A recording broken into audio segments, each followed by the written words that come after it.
Welcome to the national interviews for our country of Zambia. Here we have Pastor Joshua Konyo Matanga, President of FDM.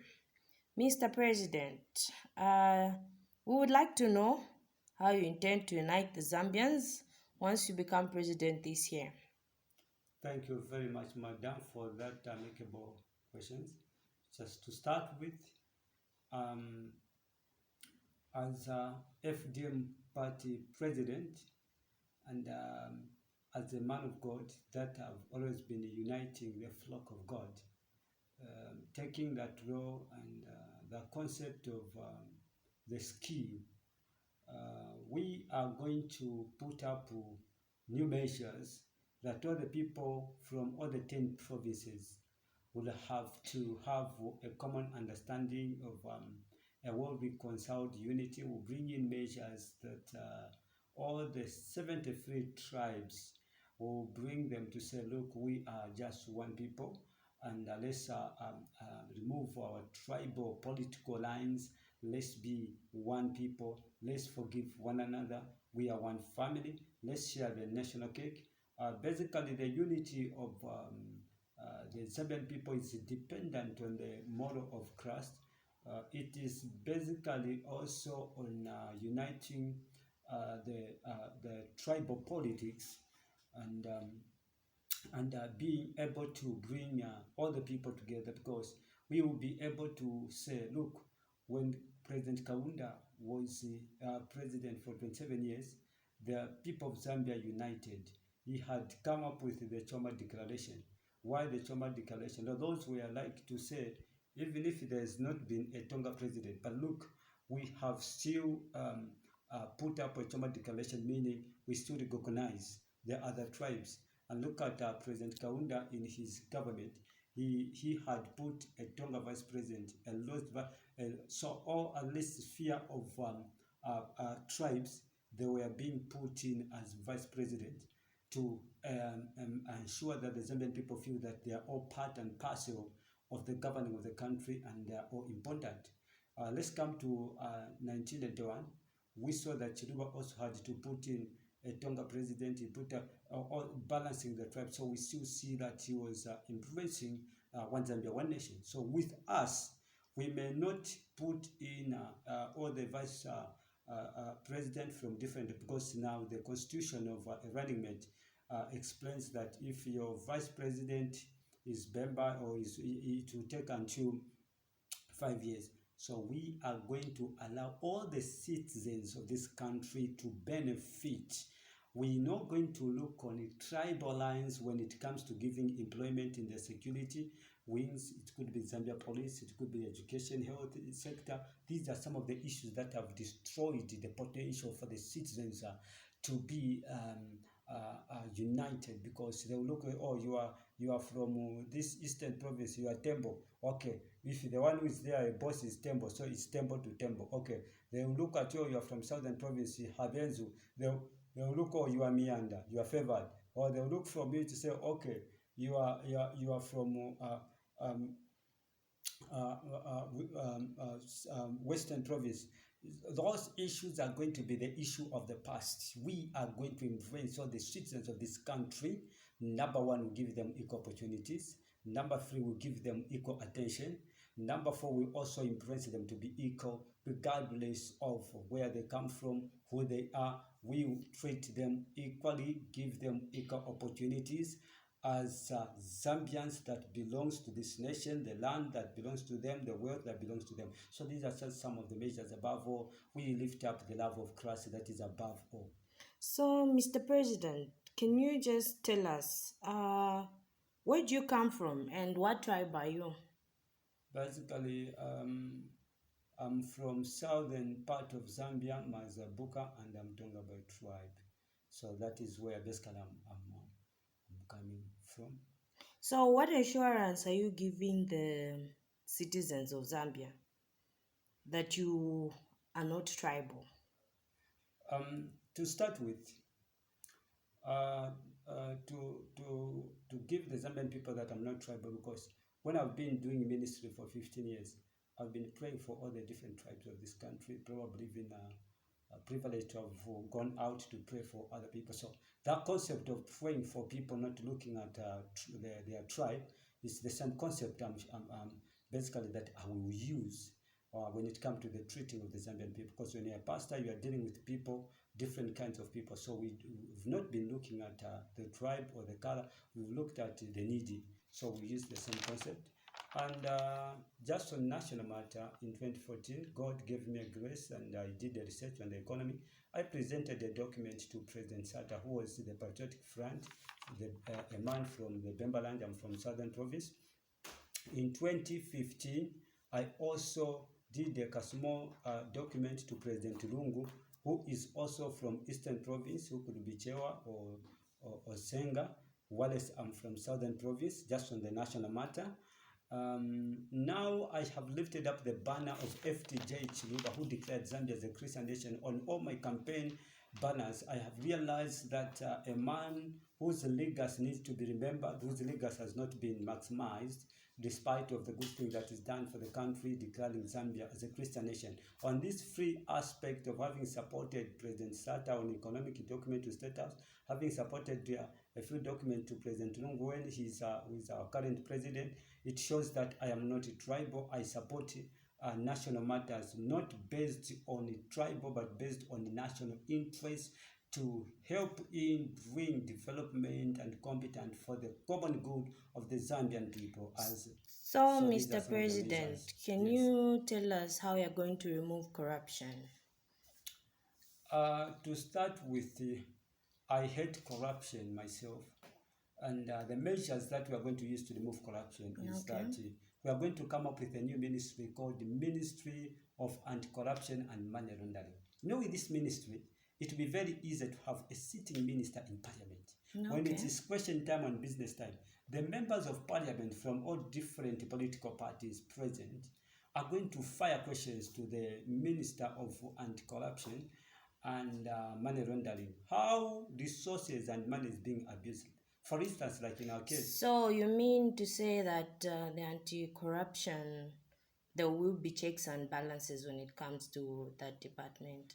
Because the Anti-Corruption Commission will still be there, but its capacity is not enough to speed up issues of corruption, because they are limited to a point of reporting only to State House and to the judiciary. Now, when Parliament are making legislation of new laws, they need to come up with policies and measures and laws that are going to help in strengthen and stiff punishment for people that abuse public funds, for people that abuse public resources. So now, with a sitting minister of anti-corruption and money laundering, it will be easier for him to give update to the nation and to the House concerning how quick the government is running on dealing with people that are found with corrupt cases who have abused public resources and public money. At which rate are they quickening up those cases? Because we found that some of the cases, as we've seen in the previous administration, when a person has left office, that's when they bring in issue, he had a forgery, he had all that. So that shows that there's been incompetence. Because we as FDM, if we form government this year, if a minister is found with a corrupt case, once he's proven guilty before the court, he has to be fired. There is nothing like covering up, because we are dealing with national interest. This is the reason why we are coming up with a ministry of anti-corruption and money laundering, and also to back up and quicken up the auditing of financial reports. We are also going to come up with another ministry, which is going to be called Ministry of Public Accounts and Auditing. Now, why the Ministry of also that ministry, it is going to give updates on how efficient government ministries and departments are done what. So, Mr. President, when it comes to the youth, what do you have for the youth? Well, to continue from where I left, I was saying that the Department of Auditing, Ministry of Auditing and Public Accounts, it will quicken up giving reports on audited reports so that now when the Ministry of Public Accounts and Auditing shows financial irregularity, it will hand over to the Ministry of Anti-Corruption, and the Ministry of Anti-Corruption will quicken up the probing of arrest and take them before the courts of law for questioning. And once they are found guilty, the country needs to begin to recover from what it has been losing from people that are dishonest when handling public office. These are some of the measures. Whereas the Office of the Auditor General will continue also working independently with auditing reports, because now a new ministry will be able to supervise the Office of the Auditor General in case the other group is biased in their operation, the other group won't be biased. So this is how we feel like we are going to use these measures to remove corruption, and also coming up with the measures and stiff measures that anyone who has been found corruption, they have to be charged, and if it means to be sentenced to jail, let them be paid the price for denying good access for the Zambian people, for depriving resources that are meant for the people, for the citizen, for the nation, which they have been have swindled into their personal use, whilst serving public office on their personal interest instead of serving their national interest. So these are the measures that we're going to put in just to ensure that the economy of Zambia is strong. Then, Mr. President, I'm sure you did not mention the part of the youth. What do you have for the youth? What do you intend? The future of Zambia lies in the youth. So we as Federal Democratic Movement and as the party president, Pastor Joshua Matanga, have come up with a method that we're going to come up with 40 state companies that are going to give the youth 2.5 million jobs. And out of the 2.5 million jobs, all the youth that are graduate from their different fields and capacities are going to be employed, and they will have jobs. And these are 40 companies. And also in the system of the service, in a public service, we are also going to reduce the 65 years of retirement age to actually early retirement as early as 45 to 55, so that those that want to retire on time, they can retire to give space. And you see that breach of initiative to bring change, it will help in other people also to occupy offices, because we've been having long serving individuals who, some of them, they even reduce NRCs when they have served. They say no, they are still young. So we will be checking on the years that they have served, and not based looking at on the NRCs. They have served for 20 years. They know that now they need to retire. I think we will work so that others also can have access to take up positions. And this is the reason which has been a hindrance on the youth.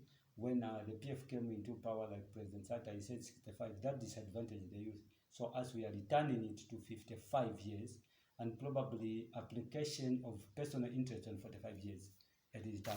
If people want to do business, want to go into mining, they want to go into agriculture, they want to run industries, when they still have energy, they can still maximize their energy to do other things. And this is how we feel we're going to transform our youth and transform our country, and also survival skills for our youth, as well as empowerment schemes for our youth as FDM.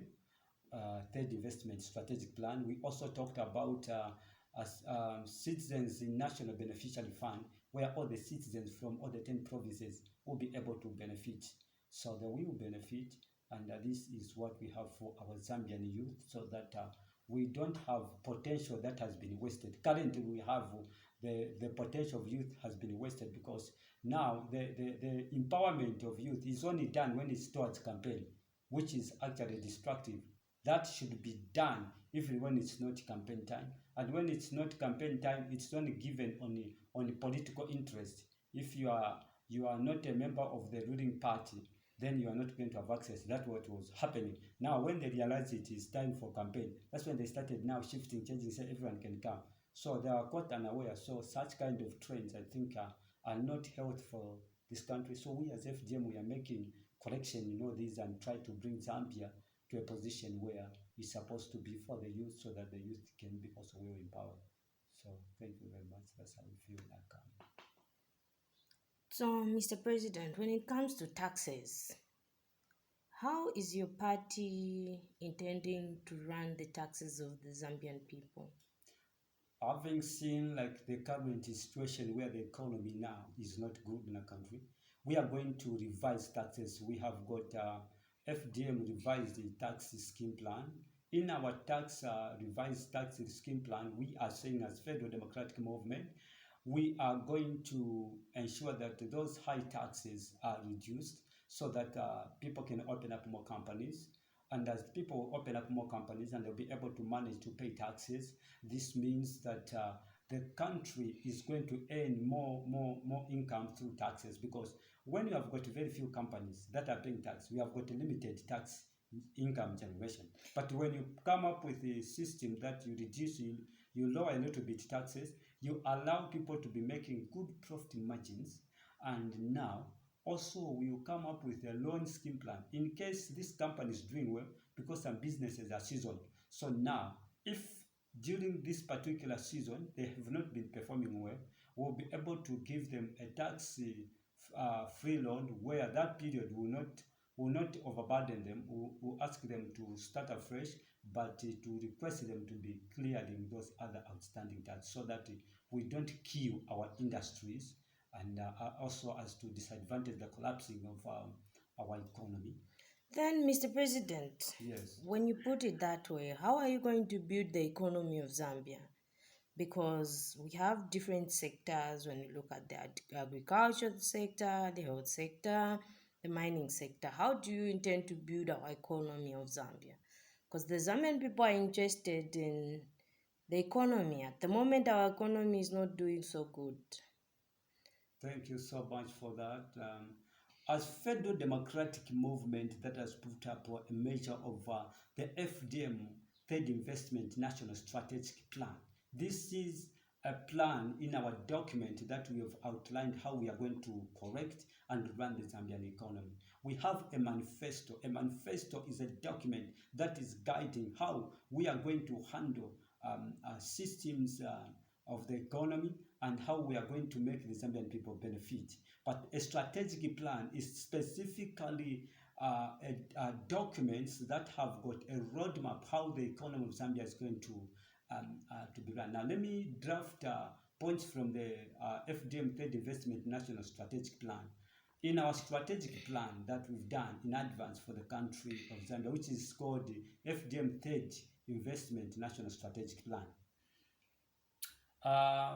The agricultural sector, we're going to come up with irrigation scheme farms that will be producing crops throughout the year.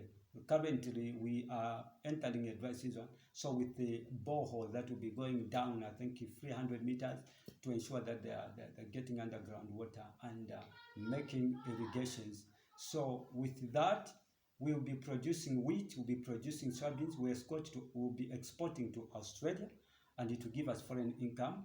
We will be exporting to Europe, it will give us forex earning for the country. And we also encourage our citizens also to be having cooperative farming schemes where they will be also exporting. So at the same time, the country will have high turn of income through agriculture itself, and also sufficient food security, because now we will not just depend through the food that produced through rain season, that even after the rain season there's a continuous production that will be done in the agriculture, and also come in with the agriculture industry processing, food processing plants, that some crops will be put into finished products. And this also will help in our citizens to buy cheaper food, because currently the commodities of meal keeps on increasing, when Zambia is a country that has got abundance of farms, that have got abundance, but the price of meal keep on increasing, and our citizens are not managing. So with us, when we form government, goods of cooking oil will be cheap, goods of fertilizer will be cheap, goods, because we'll be producing within ourselves. Because the challenge is the cooking oil that is coming from South Africa is cheaper, and the cooking oil that is being produced in Zambia is very expensive. So we don't understand the mathematics that which is happening by those that owns a lot of companies and by those also that are governing us. We don't know the roadmap where they're taking us. So as for us, we are going to bring in control in price control, and this is how we are going to bring in shape and change in the agriculture. Now, in the industries, we'll be producing different commodities and export on the international market, and also we incorporated the state companies with the other nations so that we can have shares, and in the process of other governments and incorporate and businesses, this will helping to boost the Zambian economy. While some independent companies that will not sell shares that are for the state will continue to grow, to produce and export until we have a high financial turn-up for the country, and this is the roadmap in our 40 companies that we have for the country. And then also, with well-disciplined financial management, we will not allow any foreign investor like the way China has invaded Zambia. No, Zambia should remain for the Zambian. Our economy should remain for the Zambian. And when they come to invest, they should not take the whole land. They've bought land all over, and they've taken almost every space that the Zambian people need to come. It's like we have sold the birthright to the Chinese, and we don't need to go that way. So we'll correct those errors. We allow Chinese to be here, but we will not allow them to control the state machinery and most of the resources that Zambia should have wealth and run its economy to be run by the Chinese. No, we'll give them a roadmap. 20%, 30% of all the resources that brings in income in this country, in the mining sector, also in ZESCO, and also Zamtel, and even when it comes to satellite, we will not allow Chinese to build up their own satellite in here, because it means they are going to be getting information and control us using information. Zambia shall remain strong and will rely on the Mwembesi satellite. So we'll give them measures. So these are some of the measures that as FDM will not tolerate certain nonsense to happen in our country, because Zambia belongs to Zambia. We are independent, and economically we are not going to bow to China because they are one of the biggest economy in the world. We have got a God who is big because we are a covenant nation. We trust God. We believe in God. We know that the God of Abraham, the God of Isaac, the God of Jacob, the Holy One of Israel is going to redeem this nation. So we're not going to bow down to a nation like China that worship idol, when us we worship a true God. So such formulas and such systems are issues of the Mr. past. President, Yes, please. just to summarize, Yes. people are wondering. So, Mr. President, Yes. people are wondering, as a pastor, Yes. you're into politics. Yes. Maybe you can just summarize a bit of that as we wind up. Yes, I know people may be wondering to say, I'm a man of God, I'm a pastor, and politics is a dirty game. We need to remove the dirty which is into politics and bring in righteousness on the throne, because the first king of Israel was anointed to become king by prophet Samuel in the book of 1 Samuel, who was Saul. He became king in the order of God. And the second king was anointed by Samuel, who was David, a man after God's heart. And this king is equivalent to the presidents that we have now. He was anointed. So I feel the anointing of the Holy Spirit that I need to be president over this nation, Zambia, which is a Christian nation, a nation that has the covenant of God. The same way God raised Frederick Chiluba from nowhere, and he came to be president of Zambia in 1991, and also declared that Zambia is a Christian nation, and that now